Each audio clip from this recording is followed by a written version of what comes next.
Hi, welcome to the Council of Moms. You made it. You're listening to this, and I just want to congratulations you. I just used that as a verb. I'm sticking with it. It counts. It's going to catch on. Because listen, we know that mom fog is real. We know that we are all making it up as we go. And we also know that we can't do this alone. And that is why the Council of Moms was created. I'm so excited that you're here. Council of Moms, free, fast-paced, and impossible to predict, just like motherhood. Council of Moms. In a world where kids can give their mom a unique ringtone so it's easier to ignore her calls, we keep each other on speed dial. Oh. Nice, we do. And as always, Council of Moms made with real moms. And I have some really great real moms. I'm your host, Lisa Valentine Clark. I'm a real mom to 5 real kids, all, interestingly enough, very different. Very different. So I love my kids. I love being a mom. Also, I just feel like it's a fast-moving train right now, and I'm just like, hey, let me just hop on here, and what's going on? Everybody doing okay? And it's just going. They're at this stage of life where they're mostly grown, and they're in this busy time of life, and I just want to be a part of it. And it's a transition time. So that's the phase of parenting that I am in. But I want the rest of the council to introduce yourselves. What phase of parenting are you in? And then we'll get into the question. Well, my name's Whitney Call. I am a writer and filmmaker, comedian, and I feel like I resonate so much with you, Lisa, even though my kids are in such a different phase of life. Yeah, you got littles. To recognize, I do. They're 9, 8, and 7, all boys. And I'm in this phase right now where I'm recognizing, oh my gosh, we're halfway through childhood. Yeah. Like all the people who come up and say like, treasure it. It goes by fast. And I'm like, shut up, Carol. I don't want to be Carol, but in my heart, so true. I understand Carol, and I want to validate Carol. Right?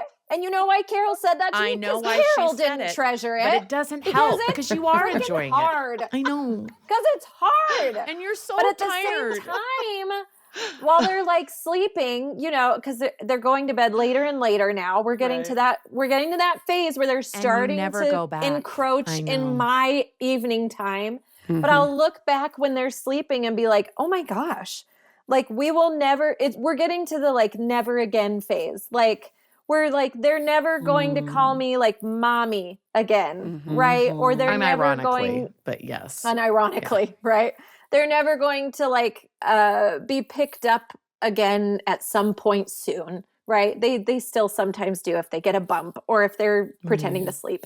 But like, I'm in that phase where I'm like, these are the moments that everyone's telling me, like, oh, pulling them out of the car while they're sleeping and putting them to bed. I should treasure this. And they're like starting to need deodorant. Yeah. And I'm like, oh, and they want phones. And I'm like, no. So I'm in that phase right now. I'm like, well said and well vocalized. I appreciate that because I got great it. Sound effects. Sound effects. You felt it in your bones. Mm-hmm. Yeah. Aloha, everyone. I'm G Fitisemanu, and I don't know who Carol is, but I think I need to be introduced to her. Carol's trying her best. She's doing her best. Stories. She is overworked. Yeah, Carol's having a bit of a hard time. Carol's trying her best. Slack. But I am in the phase where I thought diapers were expensive, and that's chump change. I'm in a college phase, pre-marriage phase. I need money for rent and gas and food phase. And my husband's just like, stop giving people money. Just stop. Good luck. That's hilarious. My name's Tammy Hall, and I have 4 girls, ages 16 to 29. So that's the phase I'm in, and I love this phase. Like, it is so much fun. No one's married yet, and we can still travel together, and we laugh so much because here's my favorite thing about my girls. They're so inappropriate. Did you teach them or just let it go? I may have helped that. That's funny. But like, I don't have boys, but I imagine this might be what it's like because we laugh so much. I mean, you always say like boys have fart jokes, but so do girls. And the names they call each other, it just makes and I'm supposed to act like a mom, and I'm supposed to be like, girls, you shouldn't say that. And meanwhile, I'm like, what? That's ridiculous. The fart sounds, everything. But I have graduated from the fart sound app on my phone is no longer existent. I'm out of that phase of life. Congratulations. Which was very embarrassing because this is a fun story. I was speaking at BYU Women's Conference, and I was using my phone because I have I had pictures on my phone I was showing.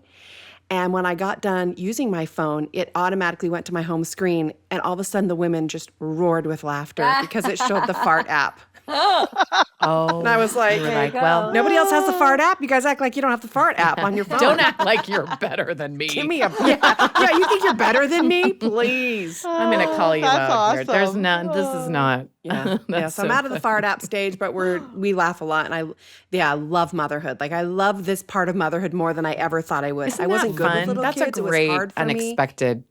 I love it. So much fun. This is so great. Well, then I'm going to dive into our question for the Council of Moms. It sounds like we have the right people. Here it is. Dear Council of Moms, I live in a place where it's very common for kids to do lots of activities.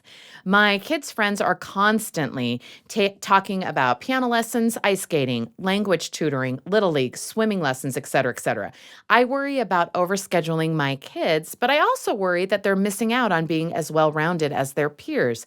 Side note, extracurriculars are so expensive. Also, how are people paying for this stuff? Right. I genuinely can't stop thinking about this. How do you know which activities for your kids will be worth it?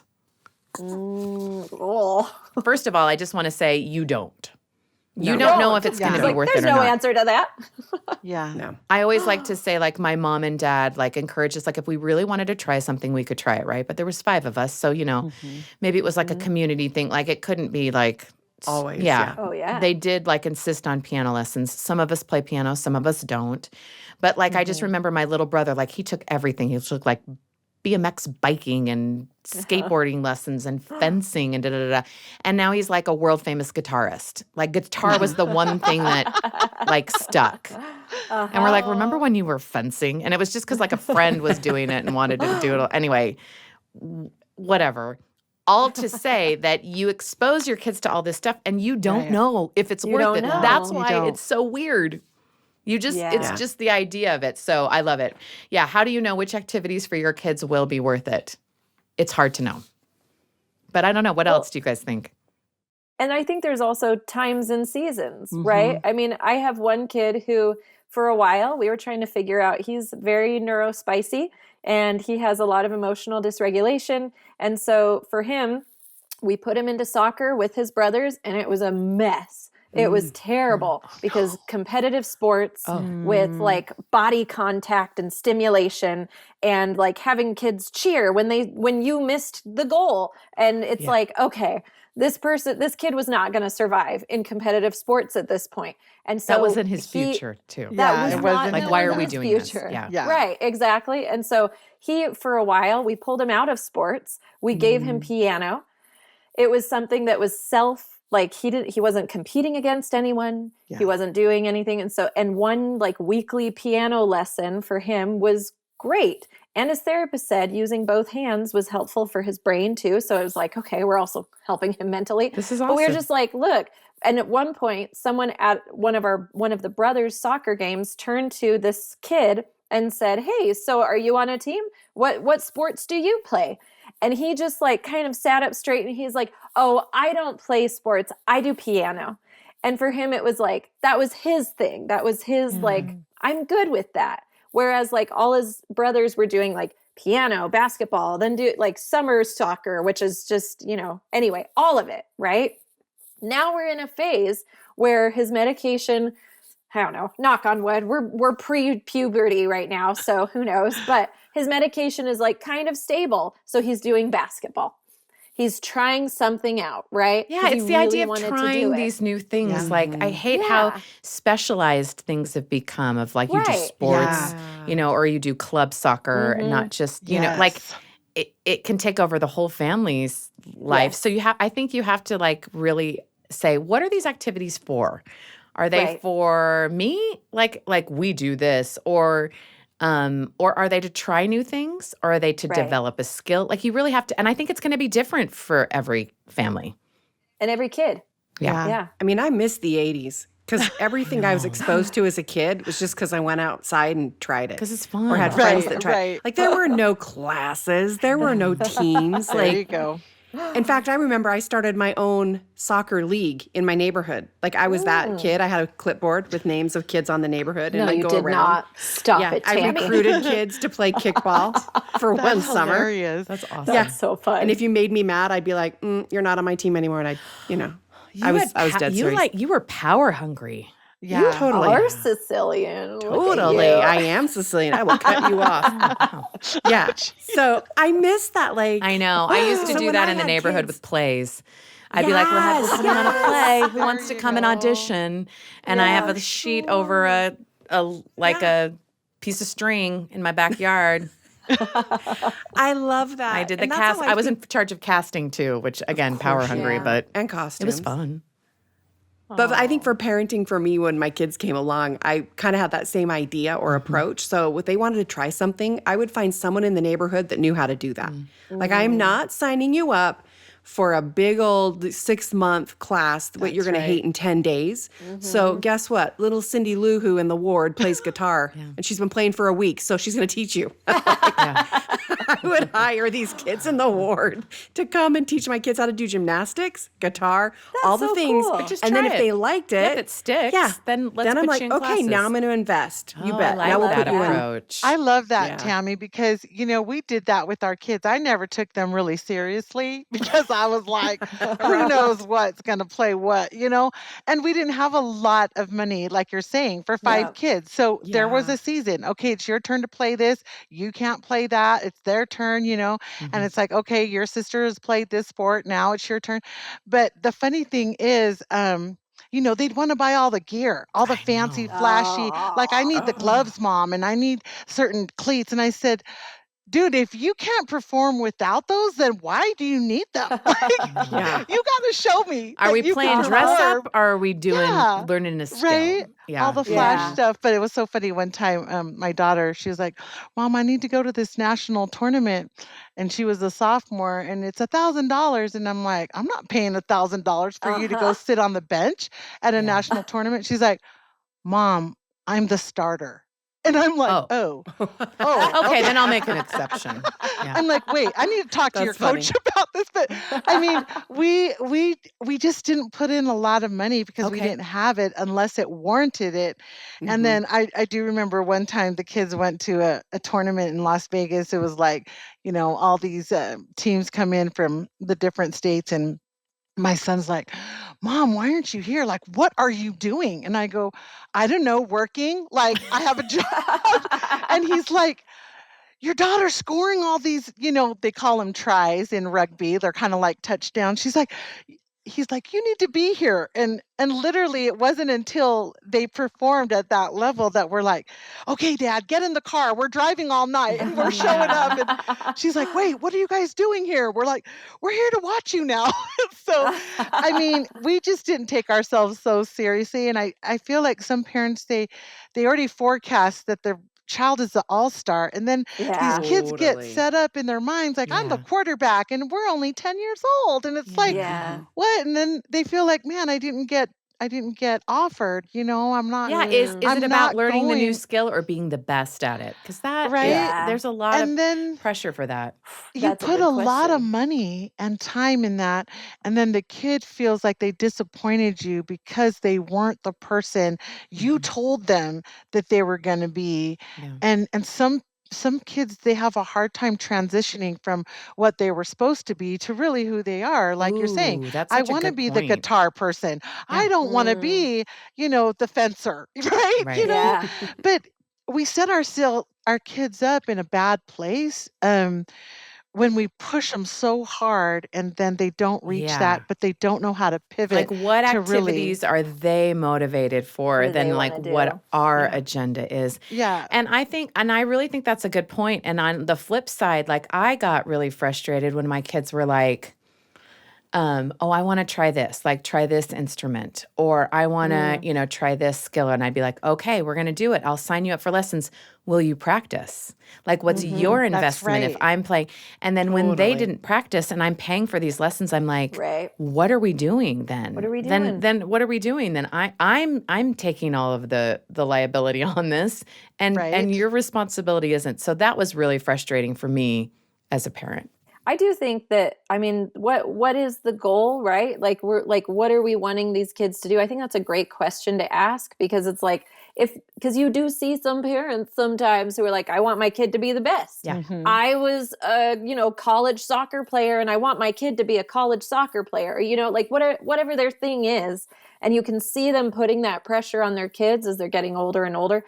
For me, it's like, I think most parents are like, well, I want my kid to have something to do. Yeah. Right? Yeah. It's like, I want them to have something to do. Talent. I want them to have friends. I want them to have a talent. A hobby. And so, if you're looking at that, like, why not outsource? Like, let's look at people in the neighborhood. Let's look at, can we get like a group? My son wanted a soccer themed birthday party a couple of years ago. And so we invited like enough people for 2 soccer teams, and we just went to the school and we played soccer scrimmage together. That was all he wanted to do for his birthday. And you can do that consistently, right? Like, you can organize people to start doing these things.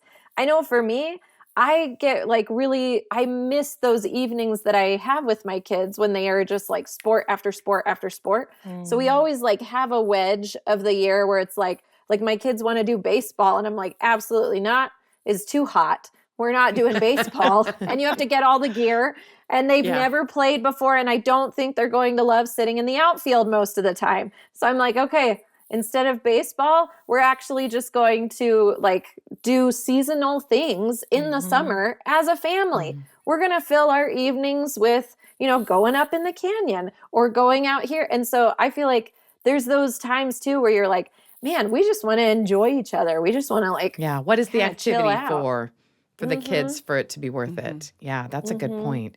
I think that balance is important, like you're talking about, Whitney. Like, it's all very good to play sports and feel part of the group there, but there are times where we would tell our kids, like, you can't tax your body that hard. Like, you can't keep going. I have a niece that's constantly getting sick because she's just going. And it's like, well, what's wrong with that? Well, when your health is suffering, you can see. Yeah. And so I feel like it's important to have those rest times, like you're saying, to pull back. We used to clear our schedules sometimes when everyone used to be so crazy, and they were getting older. So teenagers, they have their own calendars separate from ours, right? And it's like, everyone clear your schedules and we just have downtime, like both Dad and I would call out too. And it was kind of like our time. Our favorite thing was to get in the car, grab a whole bunch of snacks and go for a drive. It's the best. They'd get their sodas and their chips and their candies, and we just go for a drive. We love going up to Park City or Deer Valley, and just kind of, there's something about being in a car and just being away and driving that allows families to connect, and it's not that expensive, but I mean, some of the best conversations were had in cars. So that's so true. I love that. I love that. And in this question too, there's a little bit of a concern saying, I worry that they're missing out on being as well-rounded as their peers. And I think I know this feeling, and I feel like it speaks to the competitive nature of parenting in our society, and where you're like, oh, this kid has so many opportunities for tutors and sports and academics and hobbies, and my kid doesn't have all of those opportunities. Somehow there's going to be a deficiency, as if the activity will spur it, or that's the only way that it will spark that in the kid. And I wish I could tell that mom, like, that's not the only way to become well-rounded. Yes, exactly. Can you tell me what are the other ways, Lisa? Asking for a friend. No, I think it happens when you teach your kids just to be curious and how to that they don't need permission or a formal setting in order to learn about something. So for example, like I really tried very hard with my oldest of like, hey, let's try soccer, let's try basketball, let's try piano, let's try chess. Let's like I was just this, I want to expose him and, because he's the first one to all of these different things. And then he'll be able to decide, oh yeah, I like this, I like that, I like this. Yeah. So we did all the things, so many things. I can't list them right now. Let me tell you now, though, that now that he is, older, 27 and stuff, the thing that he loves the most, his hobby, which now he's going to make in like a graduate degree and career and everything, is like 12th century Japanese literature. Wow. Now, I say this to say he didn't take Japanese. I didn't put him in a class like that. No. Nothing about what I exposed him to or encouraged him to has anything to do with that. But he did have this sense of, I should follow what I like. And this led me to this, led me to this, led me to this. Oh, I love that. And I just laugh. I'm like, wow, I was off on that. And he was like, no, because it taught him how to be curious. It taught him that he doesn't need permission to find out what he's good at or what he likes, and that he can follow the thread. And so I think the whole idea of exposing them to different activities is to say, nothing is off limits to you. You get to decide. It's not like, he's not the sportiest guy, but he did cross country, but did that to meet friends or things, and he can run, and now he exercises in a different way, because it was just this idea of like, you're not just one thing. You're not just the soccer guy, or you're not just the chess guy, or whatever activity that, we hyper focus, I think, on like horribly for young children. Like, you got to pick what you love right now when you're 6. Otherwise, you'll never be able to play in high school, which is true. With a lot of stuff. It is true that if you don't know how to do gymnastics at 3, that you can't be a cheerleader in high school. If you're not going to be the quarterback in high school unless you were starting to do tackle football younger. It's just, that's the way it is, at least in the community where I am. But you're not thinking about that when they're 6. You're thinking like, oh, do you like bugs? Do you like to be outside? You like to hike? You like to take piano lessons? You want to try the ocarina? Yeah, we tried ocarina. You guys, it's an instrument. It goes like this. I'm just saying. Is that what that's called? Yes. I didn't even know that. Yes. I'm just saying, when I, like, but if you say to them, yeah, you want to try that, then do it. Yeah, get some books out of the library. Find, 100%. There's lots of different ways to learn things. And like, one of my kids spent their own money to buy this ocarina, got it, and taught themselves how to play. Like, there were no lessons, there was no active, because it was motivated by them. So when I say there's lots of different ways, we did the formal ways, we did the neighborhood ways. I taught art classes just in the summers for all the neighborhood kids, and guess what? My kids wouldn't listen to me and didn't do the projects, and the neighborhood kids did. And now one of those kids is an artist.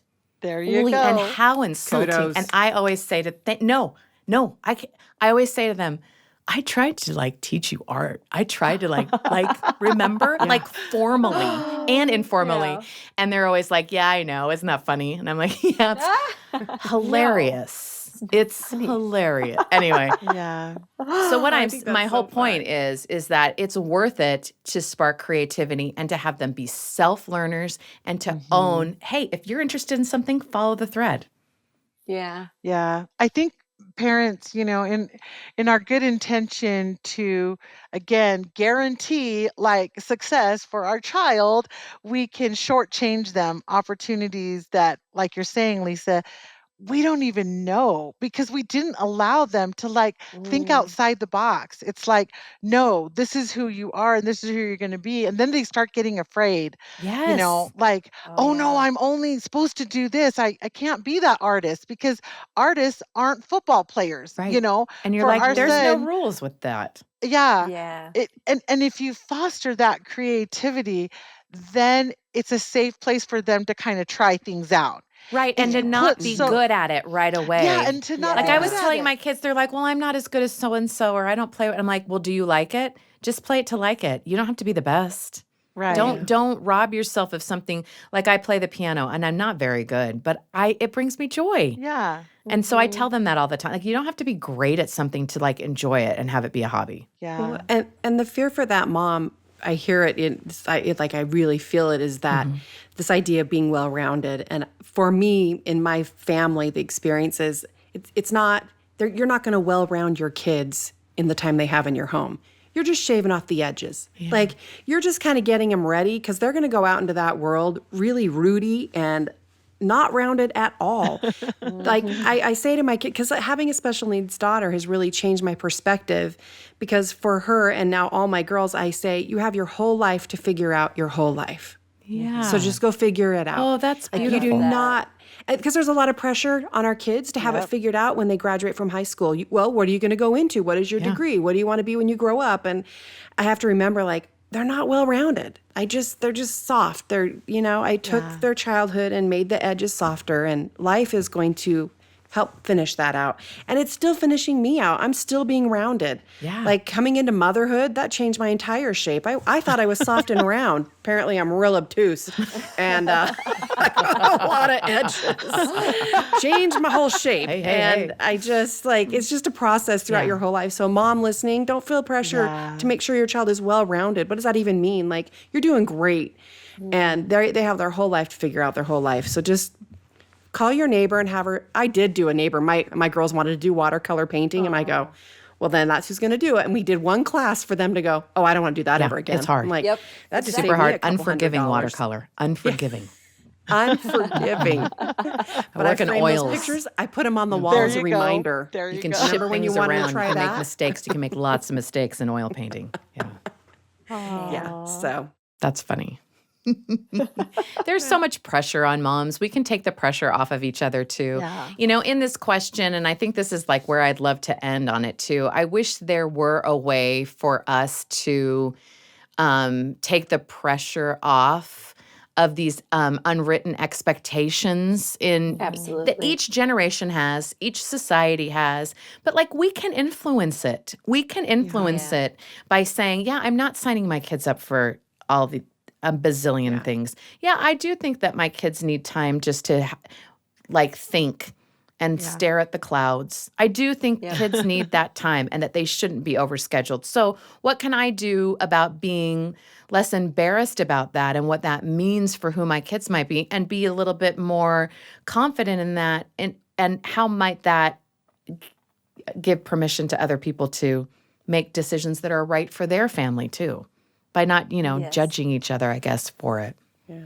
Amen. I don't know.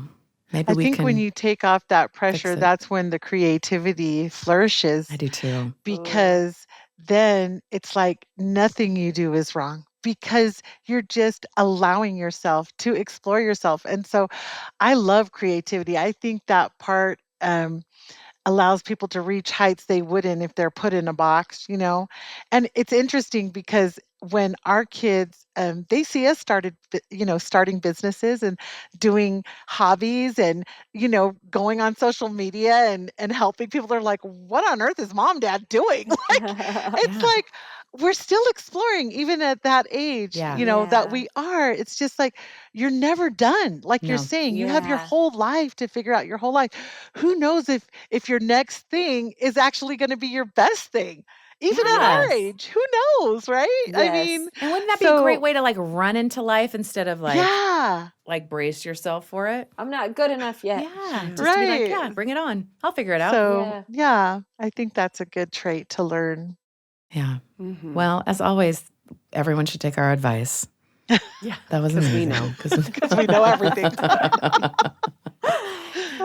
I love the Council of Moms because we all have these different kids and different perspectives. And honestly, I haven't met one mom who hasn't changed who she is through mothering. Because it does affect you more than 100%. most relationships, I think. And so sharing all of the experiences and things is like with each other is like not only like a worthy pursuit, but it just feels so comforting. It just feels so encouraging. Like, oh yes, I'm not alone in this, and we can do this, even though it's impossible and ridiculous, because I'm not the only one, trying things out, and we can recover and transition from mistakes and things like, oh, I shouldn't have done that. Okay, it's, let's not dwell in that, but let's change then, and we can shift. And so I appreciate you being vulnerable to share those like real examples. So thank you, as always, Council of Moms. And thank you for listening, because we wouldn't have a podcast without our listeners. And maybe you're watching on YouTube. You can check us out over there. You can listen to the Council of Moms wherever you listen to podcasts. And please support us by subscribing, by sending this podcast to some friends, lots of friends sharing it, and send us your questions either here or you can DM us on Instagram. We read everything because we just love to read and connect with the community. And what's been really fun too, and I would encourage people to do this because we read every comment, is if you have a response or an idea or an experience that you want to share with this council, leave it in the comments because we'll respond it. It can keep the conversation going. You never know. What you say may be just the thing that another mom is looking for. So this community really has impact and matters. The Council of Moms is a production of BYU Radio. And as always, the Council of Moms, made with real moms.